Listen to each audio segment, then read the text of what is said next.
أعوذ بالله من الشيطان الرجيم. بسم الله الرحمن الرحيم. waxaan salaamaya islaamka ummadda Soomaaliyeed meel ay joogaanba. Assalaamu calaykum waraxmatullaahi wabarakaatuh. waa walaashin Hinda. inkastoo goor dambe tahay oo mar walba xilliyada dambe oo aan sariirta imaadaan iska soo galaa, waqtiyada kale mashquulka iska badan, waqti baa la waayaa. waa adduun iyo dee hawlihiis iyo iska mashquulkiis. marka caawa had sida ciwaanka ku aragtaan waxaan rabaa inaan ka hadalno laba arrimood oo ku saabsan Somaliland maxay aqoon itiraaf u weyday iyo mucaaradka Soomaalidu ma u baahan yihiin inay helaan xirfado ay maaragtay ku ogaadaan nidaamka ay u shaqeeyaan mucaaradka adduunka. marka middan aan ku hormarno Somaliland, haddaan ku hormarno maxay itiraaf u weyday Somaliland. runta markii la yiraahdo magaca sida hadda magacu u yahay uma wada jirto oo macnaha uma wada dhama. waqtigii ingiriisku gumaysanayay ee gumaysiga ingiriiska ay ka soo baxeen walaalaha iyo waqooyiga Somaliland, sidaan wada ognahayba waxay ahaayeen dad macnaha istaageersan oo isla socda oo macnaha gacmaha is haysta, iswaafaqsan, wada jira ayay la yimaadeen inay la midoobaan walaalahood koonfurta.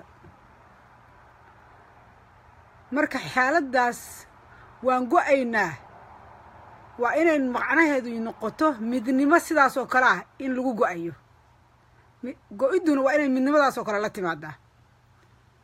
marka muddo waxaan oran karnaa aad u fara badan oo dhowr iyo 20 sano oo 30 sano ku dhow ayay gooni isu taag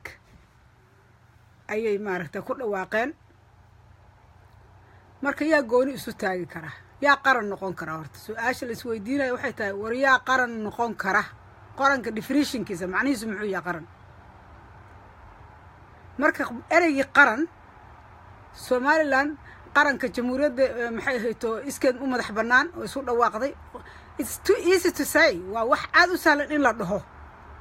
erey ahaan in la dhaho, afka laga dhaho waa wax sahlan, laakiin waxay u baahan tahay practice, ficil bay u baahan tahay. marka reality-ga jirtaa waxay tahay meeshaan Somaliland loo dhan yahay ayaan jirin. qabiil baa xoog meeshii ku qabsaday, nidaamkaasna ku soo jiray muddo badan, waxna aan ka bedelin. nidaamkana haddii maaragtay wixii ay wax markaad raadinayso waa inaad maaragtay shafal garaysaa, marba dhinac ku daydaa, paasal weeyo, marba kan geli, marna xagga ku day, mar midig ka dili, mar bidix ka geli, siday ku socoto saad u ogaato. laakiin haddaad baasalkii meeshii hore aad ku bilowday aad ku qabato oo aad ku wado, waxbana aad ka bedelin, ayadii laftigeedana waxba iska soo bedeli waayaan, lagu sii macnaha inay macnaha roodka aad ku waddaa waxba ka soo xasili waayaan, waxba lagu faa'iidi waayo, adna aad isaga sii socoto, dee intaa waa doqonnimo intaa ka badan. riya sidaan qabo macnaha wax macno samaynaya maaha. marka Somaliland waxaan oran karnaa beel baa meesha ku habsatay. ha ku habsatay beeshii laftirkeedii. beel horta sideeda saan ognahay qaran ma noqoto. sidaan ognahayba beeli Soomaaliyeed oo meel taagan tirada doonta hal la ekaatay horta qaran ma noqoto.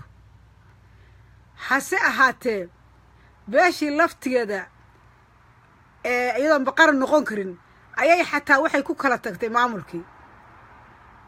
oo meesha iyadoo ay isku magacawday ba iyadii laftigeedii ku sii kala jaftay. macnaheedu qof macnaha qaran macnihiisu waxa weeye wuxuu huwan yahay gobolkaas inta ku nool xayawaan iyo bini aadan iyo nooca yihiinba isagaa masuul ka ah, iyo dhir iyo buur iyo dhulba. marka nin qabiil qoys ah masuul ka noqon waayey inuu qaran masuul ka noqdo waa waxaan looga fadhiyin weeye, waa waxaan dhici karin. waana waxyaabaha aad ka arkaysaan maamulada isbebedelaya oo aad moodid inuu isku macnaa isku wada qaaday. markan waxaa ku habboonayd rajay lahaan lahaayeen haddii tii hore doorashadii dhaweyd aysan sidaan u dhici lahayn, dadka rajo kalaa geli lahayd sababto laakiin kani waddadii waa la isku xisbiyo way garanaya inuu isku waddadii ku socdo taa marka maxay keentay wixii ficilka noqon lahaa inaan ficil qaadan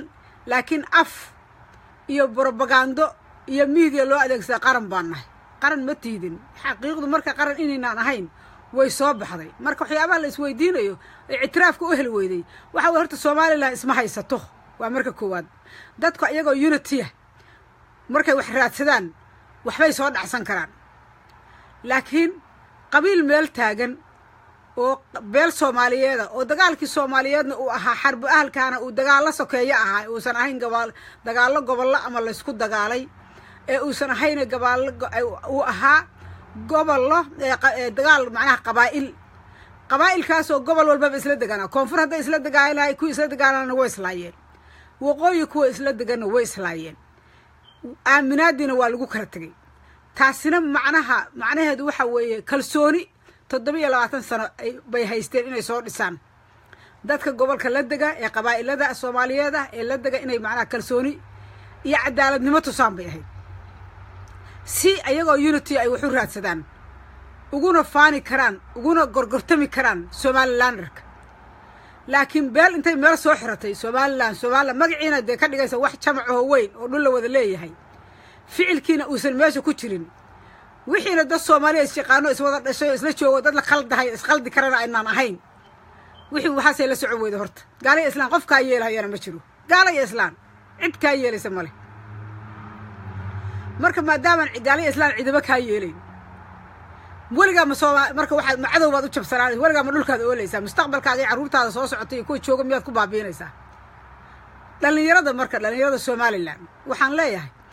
colaadan beenta iyo iska celidaan lagu barbaarshay oo beenta la idinku afuufay waxa ka fiican inaad iska isdajisaan come down inta iska dhigtaan oo isdajisaan miirkiina adeegataan dadka idinku hadda wax laynaya dadka maartay hadda waxbaa nala laayay ayaguna waxbay laayeen cidna malaa'ig ma ahayn ayaguna dad bay laayeen cid hadda maartay waa maxkamad saartayna male ayaguna sidaa daraadeed waa in macnaha si Soomaalinimada runta la isugu yimaado oo macnaha meesha la taagan yahay looga dhaqaaqo oo waa in beenta iyo waxa la isku qufray horta xagga la iska dhigaa albaabka inta ka furtaan sii daaya beenta dabaysha ku dara beenta la idinka buuxsheelin ku afuufay dabaysha ku dara be realistic runta macnaha u soo daadega sababaha macnaha keenaysa in macnaha ayna qaran noqono waxay tahay qaran meel cadaalad ay ka muuqato iyo sinaan ba qarannimo yaa noqon kara dad qarannimo isugu yimaado waa dad sinaan iyo cadaalad laga arko oo isku naas nuushi sinaan iyo cadaalad waa inay dhaxdooda ka falantaa oo ay ku dhaqaan ummadda ay markaa mas'uulka ka yihiin cadaalad haddii la waayo qaran la heli maayo madaxweyne Cabdullaahi Maxamed Farmaajo ilaahay ha u naxariisto akhriya adduunba shartiisa cadowgan Allah ka qabto shiya shar dhamaanteed sababta uu ku kasbaday xamartii shalay laga ceyrshay ma maqlaysaa sababta ay u doorteen cadaalad bay ka uriyeen 6 bilood uu joogay ayay cadaaladda ka uriyeen naxariis bay ka uriyeen u damqashay ka uriyeen sinaan bay ka uriyeen marka idinku maamulka Somaliland muddada dhan soo jiray haddii marka cadaalad laga waayay oo ummadii gobolka degtay inay isku soo keenaan laga waayo oo u xaqsooraan laga waayay suurtagal ma noqonayso mana suurtoobayso inay qaran sidaa lagu noqdo ma suurtoobi karto waqtigiina waa daba dheeraaday midda kalena aan rabo inay dhalinyarada Soomaaliland ay ka quustaan waxay tahay 27 sano is enough runta hadii la rabo waa ku filan tahay waqti go'aan la gaaro waa ku filan tahay sidaa daraadeed go'aanka runta ha u dhaadhiceen beenta la idinku shubi jiray xagga iska dhiga dad qaldamay ka soo qaada niman warlooraa oo siyaasiina oo mar kursiga fuula ama wax dhaca ahaa ayaa idin hortaagan horana idin soo hortaagnaa halka hadda aad taagantiina idin dhigay runtana weligeed idin ma sheegaan runta weligeedna idin ma sheegi doonaan idin mana sheegi doonaan marka idinku aqligiina inta ka shaqaysiiyeen intaad cadibaad iyo shaqo la'aan iyo tahriib ku jiri lahaydeen walaalkiin waxba ha ka cararin waxba idin mun dhigan dalka kale Soomaaliga koonfur jooga wiilka waqooyiga maxay to Hargeysa jooga waxba isuma dhimin runta marka laga hadlo niman danahooda ayagu runtii danahooda iyo siyaasadooda ku kacsanayay yaa shacabka halka kala geeyay sida daraadeed wixii dhacay waa dhaceen ee ma is dhageysanaa weey wixii dhacay inta gadaal la iska dhigo hore ha looga socdo sababtoo in la isragaadiyo la yiraahdo maanta carwir hadii lagu jiro cadowga un baa horta naga faa'iideystay wax kale noo soo saaidaya labada dhanba horta ma lahan sida daraadeed wiilka koonfur jooga oo dhalinyarada iyo wiilka waqooyi jooga way isu baahan yihiin way isu garbaad isu tihiin walaalaatiin waxba maaragtaa runta marka laga hadlo dadkan siyaasadooda ha maqlinina waxaad isu dhinteen male dalkaas oo degan siyaasiin baa qasay oo jajabiyey ilaa haddana wixii jajabiyey oo qasay waa kuwa hor taagan welina meesha idinku sii haya weeye waa kuwa meesha idinku sii haya dalkiina inaad midaysataan sharuud la'aan baad shala la tib ayay raggii marta waqtigaas xorriyadda gumaysiga ka qaatay ingiriiska sharuud la'aan bay kula soo maxay to midoobeen koonfur inkastoo clibaan dhageystay sharuud la'aantay kula soo midoobeen ay koonfur ahayd inay macnaha iyaguna xil muhiima ka siiyaan oo macnaha ra'iisul wasaaraha kale iyo maaragtay xilka ama hadduu isoo madaxweyne qaadan ama madaxweyne siiyaan ama ay ra'iisul wasaare siiyaan sababtoo ah qofka walaalka sidoo kuugu lisay baa loogu hambeeyaa oo runtii markaan clibka dhageystay reeqooy aad baan maxay ugu garaabay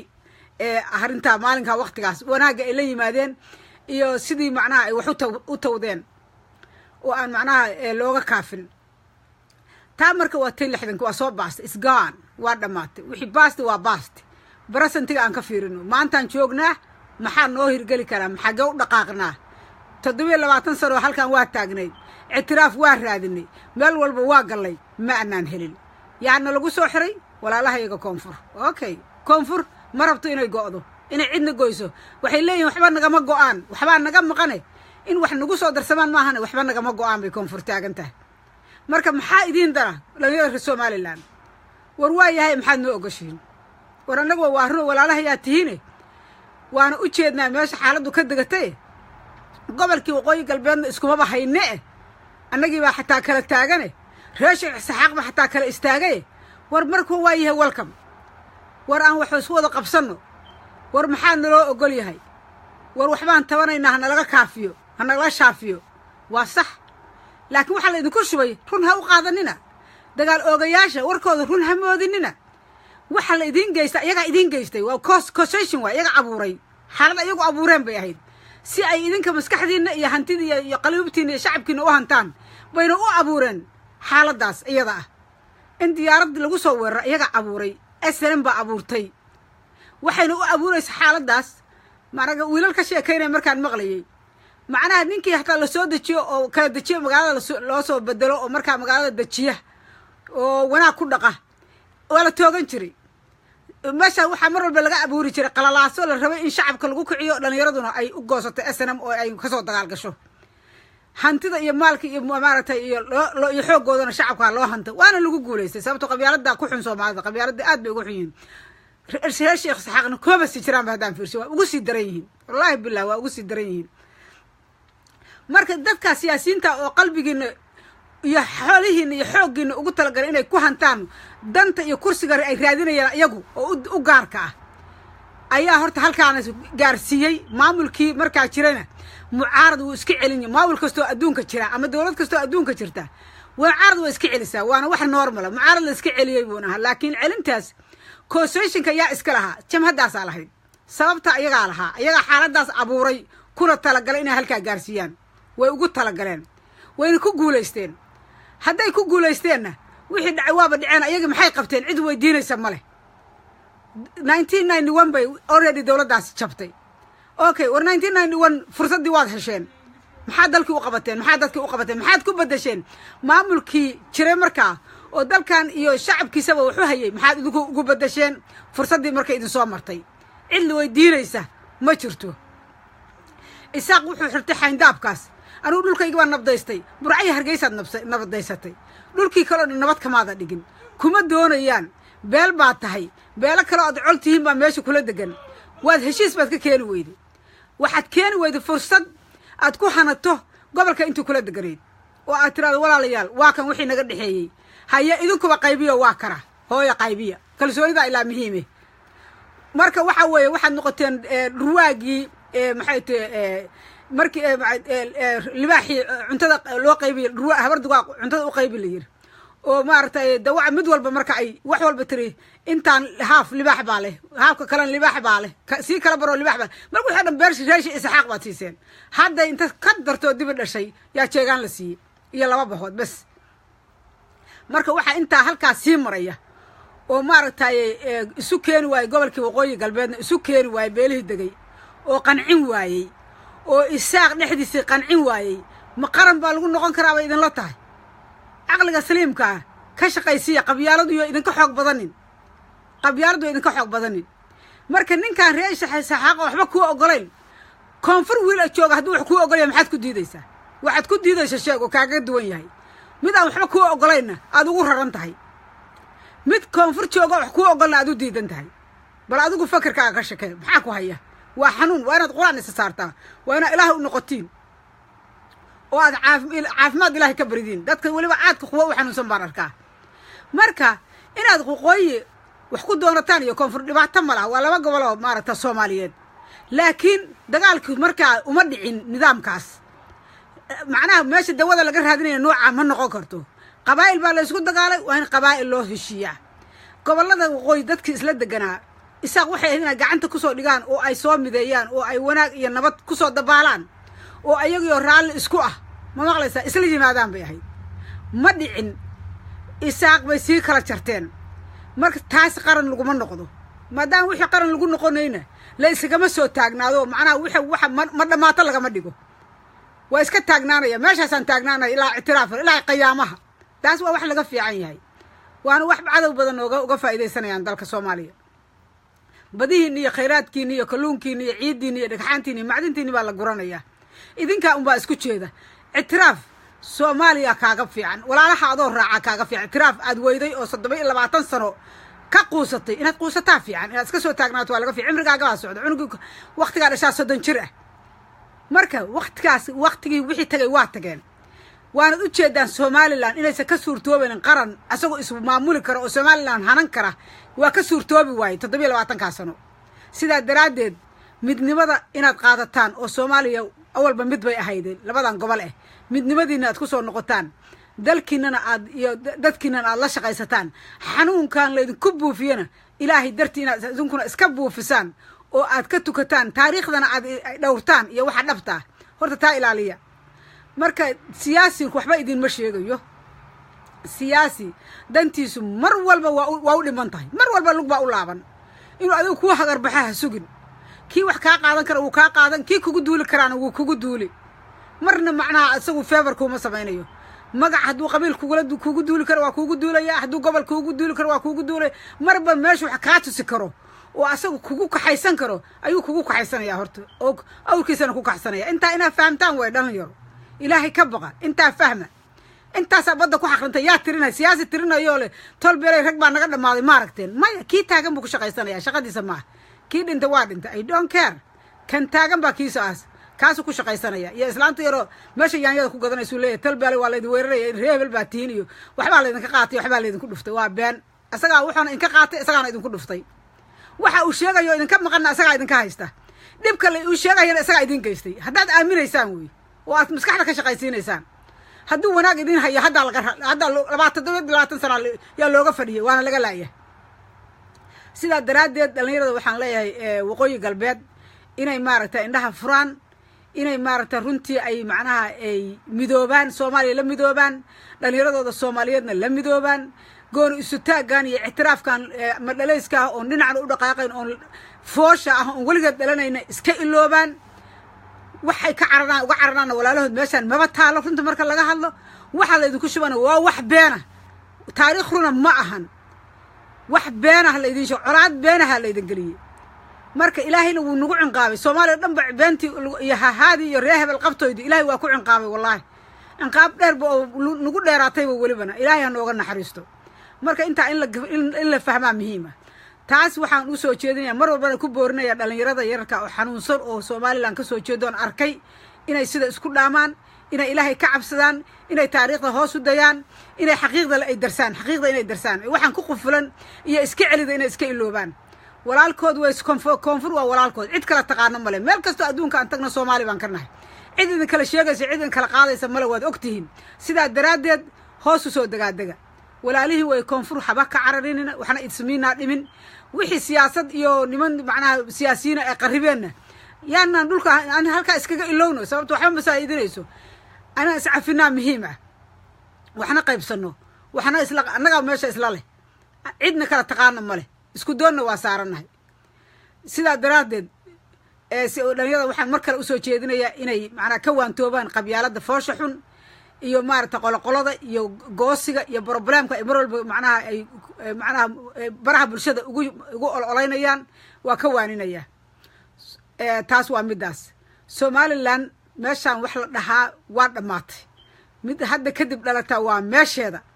laakiin hadda ma jirto maxay to reeshi saxaaq ba ku kala tagay Somaliland kalena warkeeda badah iyo madii kale gobolka tagay taa halka naga dhig sidaa daraadeed mar walbana aqliga saliimka ilaahay inaad ku fakarto ku sameeyay waxyaanka kaaga duway dhalinyaradooda ha ku fakareen wadinka hadduu wanaag shaqeynay muxuu saan ugu dhaqmayaa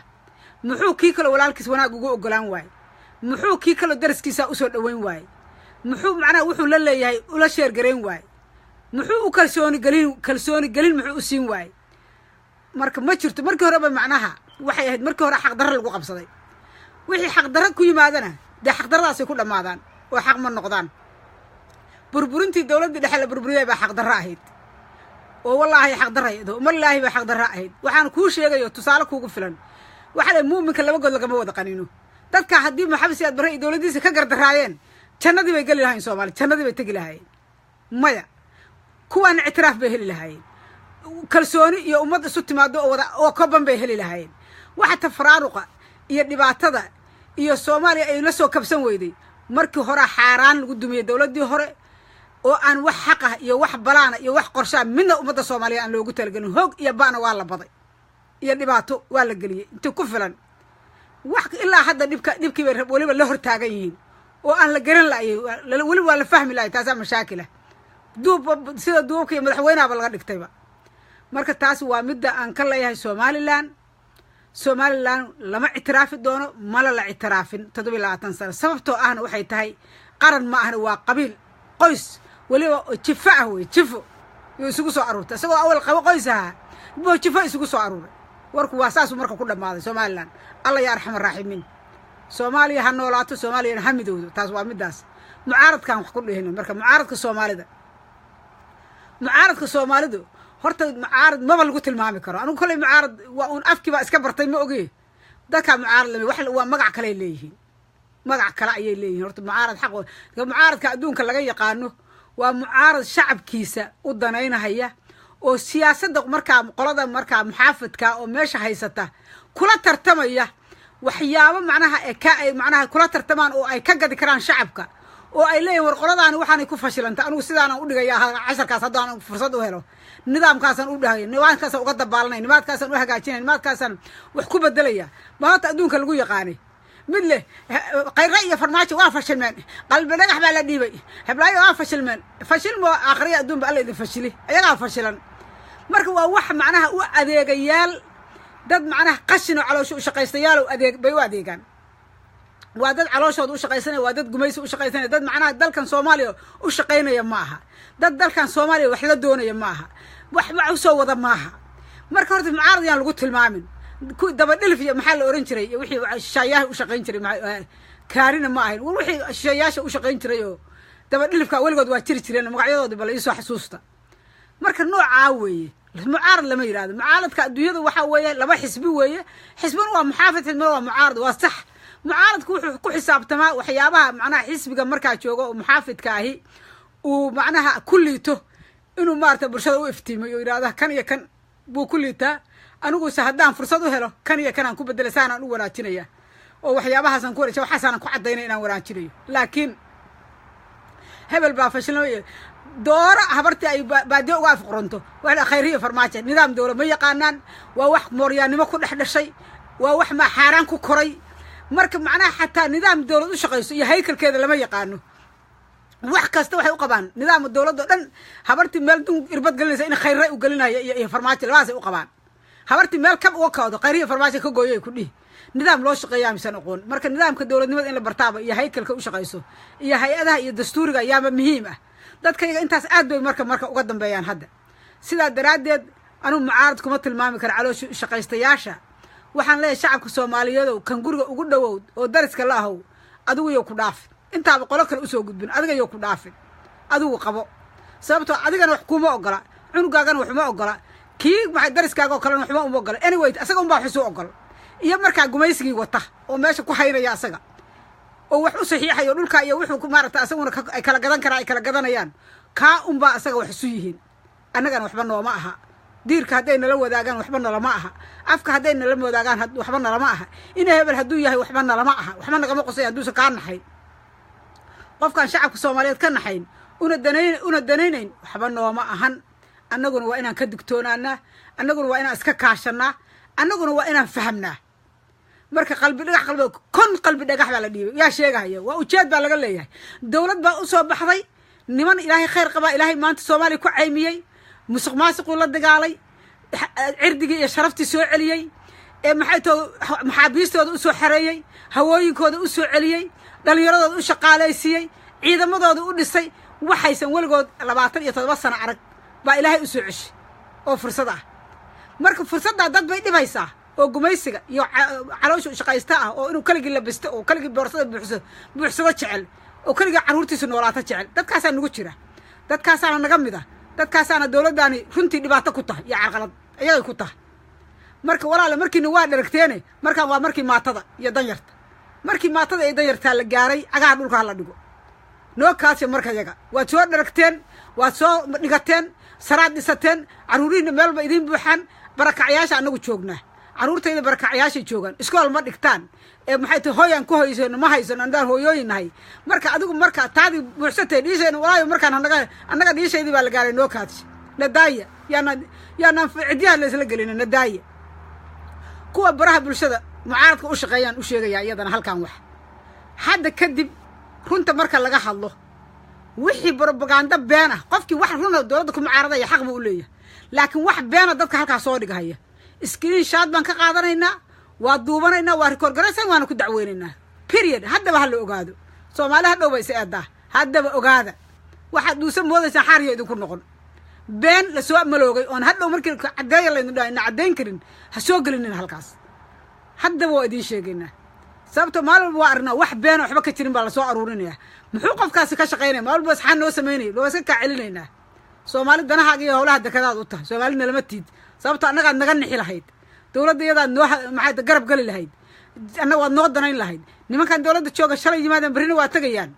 laakiin waxay wax u dhoodhoobayaan wax u dhisayaan waa shacabka soomaaliyeed waa mustaqbalka waa kuwa jooga iyo kuwa berri dhalanaya iyo kuwa ka dambeeya bay jid u seexayaan ay ku noolaan karaan iyo nidaam ay ku noolaan karaan qofka hor taaganna waa cadowna lama dugsado dadna kulama aha runtu taas weeye cadow lama dugsado dadna kulama aha sidaa daraaddeed waxaan leenahay kuwa macnaha ama buraha bulshada uga shaqeeya ama lifeka u shaqeeya ama xisbiyada sheegta beenta ah oo mucaaradka aan micnihiisaba aqoon hana nabadgeliyaan dawladdeeda annagaba shacabka soomaaliyeed aan nahay dawladdeeda noo nabadgeliya annagaa dooranay annagaana rabna annagayna noo shaqaysaa wixii shaqa annaga noo shaqaynayo soo labista oo soo korseeya oo waxaan idinku dooranno iyo waxaan idinkugu riyaaqno aan idinka aragno sidii maaragtay hadda ninkii inkastoo hadda maaragtay laftigiisa hawl kale ku soo baxday taabid ahaa sidii maalmihii hore u shaqaynayay waa si fiican bay ahayd laakiin hadda lug baa u laabantay oo waxbaa qolaa tilaafaysay maaha wax tilaafeeyey laakiin sida hadda baylo kale iyo wasiirada noocaas oo kale sida u shaqayso transparency-ga wax faa'iidada waddanka u soo keena wax faa'iido bari layn ku doorto aad ku naalootaan bari dadka ka gadaan oo aad tiraan waxaasaan shalay idiin sameey barina waa idinkaga badinayaa la imaada xoog iyo muruq waa dhammaaday iyo anaa xoog weyn dhammaatay la isaga daba yimid waa la isaga daba tegay dhammaatay qori caaradii dhammaatay xal kala keena marka waryaa islaama muran ha la soo taagnaanine taasna mucaaradkan ka leeyahay mucaaradku waxaan leenahay sida aad ku jirtaan si maahan wax la mucaaradaa meeshaan ma yaallo sanad gudihiisa intaasoo nimcaha iyo intaasoo barwaaqaa iyo intaasoo horumara dawladdu ku tillaabsatay ilaahay ha noo daayo dawladdeena deeqaa la yidhahdaa allah noo daaye allahna ummadda u calfo soomaaliyeed sharti iyo shaydaan kale allah nooga qabto marka qofka isku dayay dowladda iyo deeqa inuu maaragtay majaxaabiyo oo khayra iyo maxay tahay ninka la farmaajo ku daba dhigo oo waa fashilmeen iyo dhacnac iyo meelaha la taagan adaa fashilmi doona waad arki doontaa allow meelaha ka daaya waxaa kusoo qoraysaan yaa idin dhaha dowladaha aad joogtaan qolo walba meeshay joogtaan ka dacweynayna walba meelahaas qaxooti ku wada ahaydeen qolo walba wixii afrika joogan waaba noogu sii fudud yihiin wallaahi qolo afar madow waan u diraynaaba ana dhaafiyaan gabigoodaba marka nadaaya waa daalnay shacabka soomaaliyeed haddaan nahay ama dal iyo dibad meelaan joognaba waa daalnay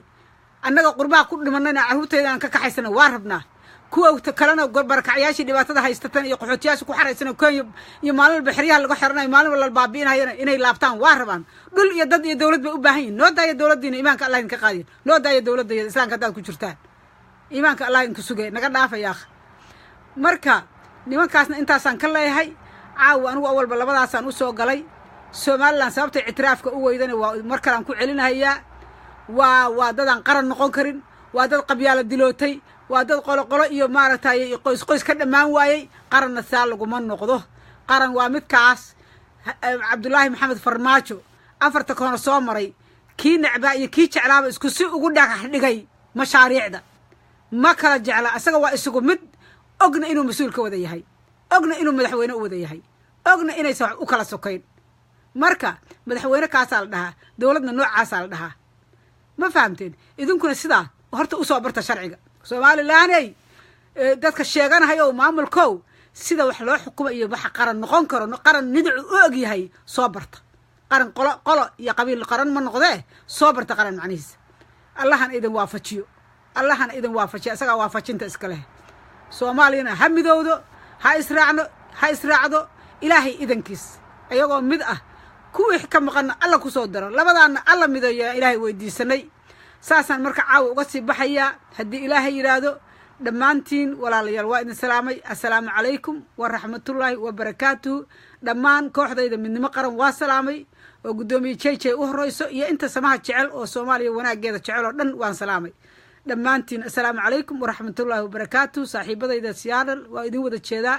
iyo ohaayo iyo kulli looma kala maqna waana mahadsantihiin meelaan joognaba assalaamu calaykum waraxmatullahi wabarakaatuhu khayrka allahna waafajiyo soomaaliya allaha mideeyo shaydaanka allaha ka qabto iimaankana allaha ku soo cesho assalaamu calaykum waraxmatullahi wabarakaatuh